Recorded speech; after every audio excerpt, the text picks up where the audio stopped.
Hey guys, welcome back to my channel, or welcome if you are new, and welcome back to another video. So today's video is a what's for dinner video, and I wanted to jump on here while I was actually dressed and do an intro for this video really quick. We are currently coming out of quarantine, so if I sound like I can't breathe in the beginning of this video, it's because I could not. But we are better, we are out of quarantine, everybody is going back to work, and we are good. Again, this is not any recipes that you haven't saw before. This is just me simply showing you what we had for dinner each night, and I hope you enjoy. If you do, please give it a thumbs up, and if you're not already subscribed, make sure to hit that subscribe button and the notification bell so you don't miss any of my future videos. Thank you all so much for watching.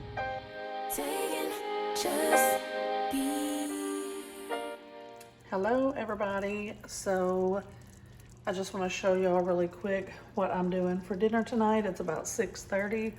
I know it seems super late, but none of us have really had an appetite. My family is currently starting quarantine today. So I got this pack of beef stew meat from Publix, and I'm making some beef stew with it. My youngest son don't like soups and stews, so I asked him what he wanted instead, and he was like, just use some of the meat and make me steak out. So with that, I decided that I would just make him, slow cook him some steak tips. I've got a packet of Lipton onion soup mix, the dry Lipton onion soup powder, and a little bit of A1 for seasoning, and I put garlic powder, onion powder, and salt on the meat.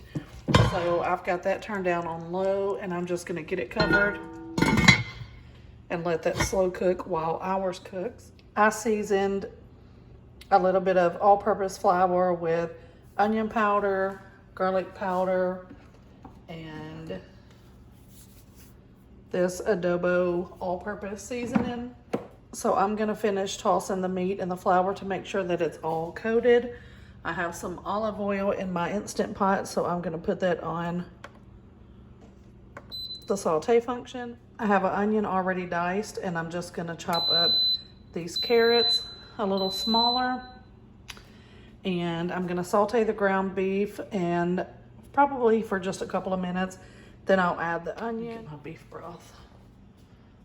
I think it's in the back of the cabinet. Hold on. Yeah, the very back of the cabinet. So I'm gonna get all of that sauteed, and then I will add 2 of these with probably a cup of water, and I'll let all that cook down for about 45 minutes. I like the meat to basically fall apart. And then I will add some potatoes and cook it again for probably just 10 minutes or so. Come pick me up, 'cause I just wanna see the light. I wanna be weightless. Teach me to fly, I won't be coming down. Could somebody wake me up? I don't wanna be here and let the world pass me by. Yeah. I just see her face wherever I look. She's standing in the crowd.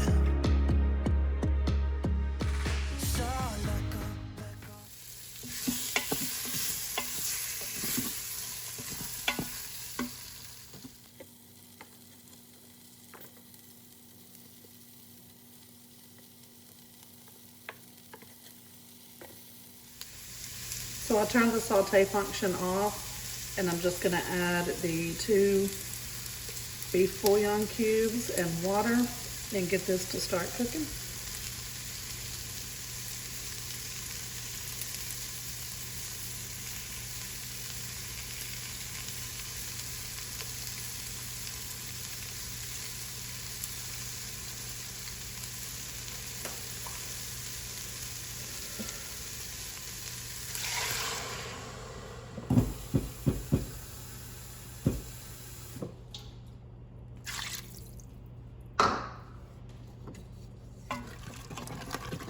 I'm gonna scrape the bottom really good, trying not to get a burn notice since I sauteed first.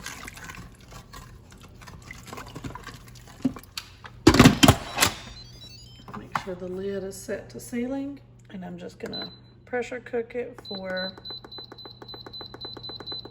45 minutes. so that meat will just be falling apart. And in the meantime, I'm gonna start working on the potatoes. Okay, so my meat still has 40 minutes left. I've got the potatoes peeled and cubed up.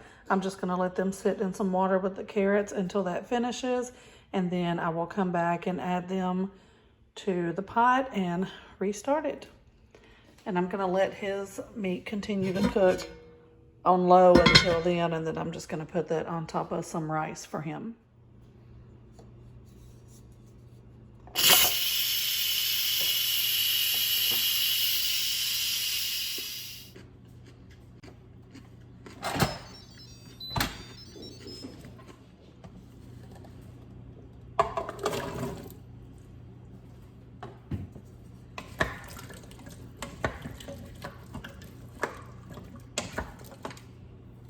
I know tomatoes are not very traditional in beef stew, but I do like them in mine. So I'm just adding this large can of tomato puree. I'm gonna get the potatoes and carrots mixed up really good.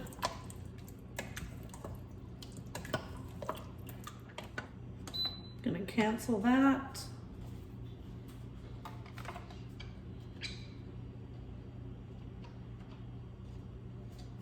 Get the lid back on it. Make sure it's set to sealing. And then I'm gonna pressure cook for 20 minutes.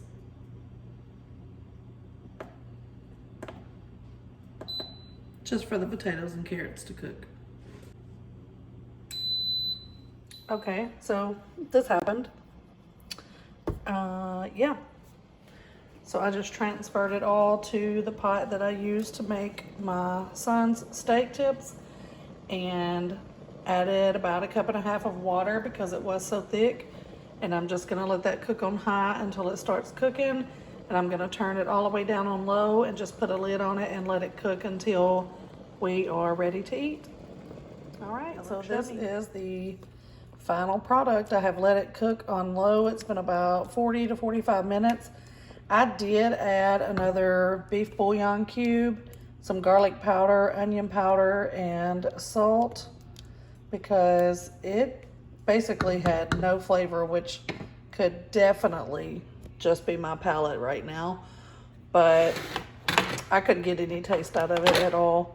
I'm about to make my son a bowl, and then I may try to eat a little bit myself, but that is gonna be our dinner for tonight. Okay, so tonight for dinner, I'm gonna make some hamburger vegetable soup. So I have some ground beef, that may be a pound, maybe a little less, a few potatoes, a piece of an onion, diced tomatoes, some beef broth, and some mixed vegetables. So the first thing that I'm gonna do is get the ground beef cooked in the Instant Pot on the saute function. And then I will get the potatoes ready. Oh, hold on.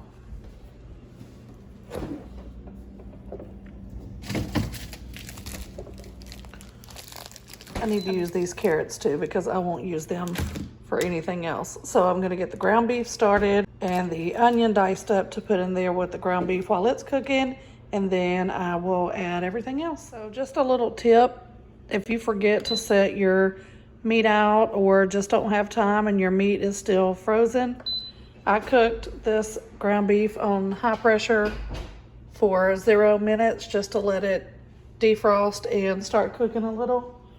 And then now I've turned it off and put it on saute to finish it, and then I will just add everything else. So for seasonings, I am gonna season the ground beef with garlic powder, onion powder, this adobo all-purpose seasoning, a little bit of black pepper, and some salt. And I'm gonna go ahead and season it now, and the meat should be done.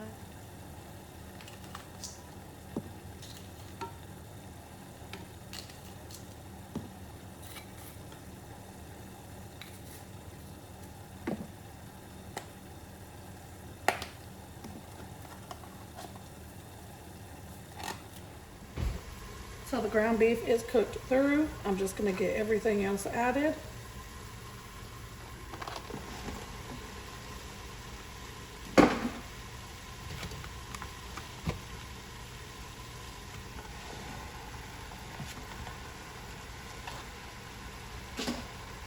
This is just a bag of mixed vegetables.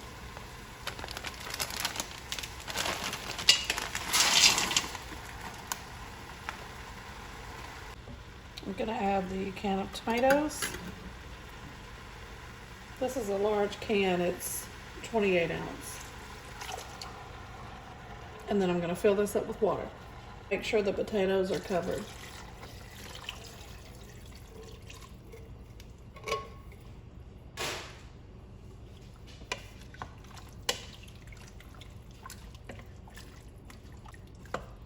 Now I'm gonna add 2 beef broth cubes.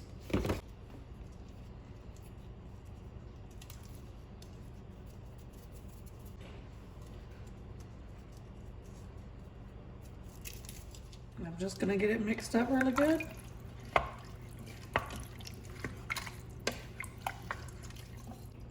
The ground beef is already cooked, so all we're really doing is trying to get the potatoes and carrots cooked and the other vegetables heated through.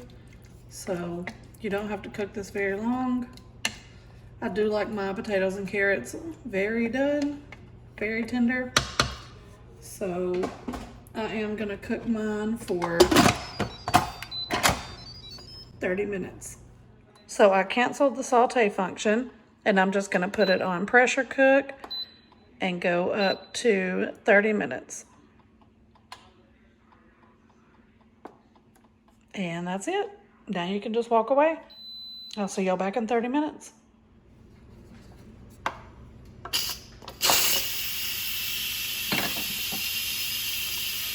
So I decided that I wanted some cornbread with my soup, so I made a box of Jiffy Cornbread. That is done, and I'm just waiting on all of the pressure to release from the soup, and then I'm gonna fix our bowls. I'll show you what they look like. So this is my oldest son's. He is the only person other than me that will even eat this soup. He wanted some crackers to crumble up in his soup and then cornbread to eat on the side. We are all quarantining still, so that's why he is actually home for dinner tonight. He's normally at work during dinner time, which it is 8:30 now. We are eating super late. I forgot he asked me to put some cheese on his, so super weird, but whatever. So I just canceled out the cooking on this, the rest of the soup, and I put the slow cooking lid on it, and I just hit the slow cook option. Cornbread we had left, and here is my bowl. This is gonna be our dinner for tonight. So for the next night, I wanted to keep it super simple and stick to what we already had in the house. And I found this box of Hamburger Helper in the cabinet, and I did have some ground beef left. So I just followed the package instructions on that and got that cooked up. I opened a can of sweet peas and just added a little bit of butter and salt. And then I boiled some potatoes to make some mashed potatoes. And this is it when it was all done. This is actually one of our favorite meals, even though it is so simple. It is very nostalgic for me because we had it a lot growing up. Also, we had some cornbread left from the night before, so I used that. And here are our plates. This was my youngest son's plate. I snuck some peas on there, hoping that he would eat them. He did not eat them, but I do have to try sometimes to get him to eat more than he does because he is pretty picky. And this is my oldest son's plate. Again, this is one of his favorite meals as well as mine. And there is my plate. And that was our dinner on this night. And that is going to wrap up this video. I hope you all enjoyed. Again, if you liked it, please give it a thumbs up. If you're not already subscribed, make sure to hit that subscribe button and become part of our family. We were undiscovered, didn't care for one another, you and I.